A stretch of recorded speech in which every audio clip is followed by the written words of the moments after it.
Eli sat with the box on his lap, staring at its contents: a bundle of faded photographs, a dusty envelope, and an old silver locket. On top was a folded note, yellowed at the edges. It read, "To whoever finds this, please tell her I'm sorry."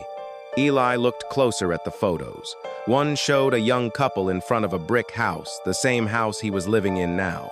Another was of a baby girl, no more than a few months old. On the back, someone had scribbled a name: Isabel March 1964. Eli's hands trembled. He'd bought the house from an elderly couple 5 years ago, but they'd never mentioned anything about a hidden box. The locket held a tiny photo of the baby and a man in a soldier's uniform. Eli did some digging, literally and online. Using the return address on the envelope, faded but just legible, he searched local archives and found something incredible. The man in the photo was Luis Rojas, a young soldier who had lived in the house in the 1960s.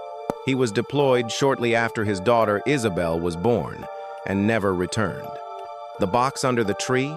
It was buried by Luis before leaving, a hidden goodbye he never got to give. The note said, "I buried this where we first sat under the mango tree. If I don't come back, I want her to know I didn't forget." Eli was stunned. The most touching part? Isabel, the baby in the photo, was still alive. She lived 2 towns over. Eli found her contact through a local veterans group and, after a few careful calls, arranged to meet her. When Isabel saw the locket and letter, she cried silently for 10 minutes. "I always wondered if he left without saying goodbye," she whispered. "Now I know he didn't." It wasn't treasure in the usual sense, but it was a gift she'd waited 60 years to receive. If you liked the story, make sure to subscribe for more.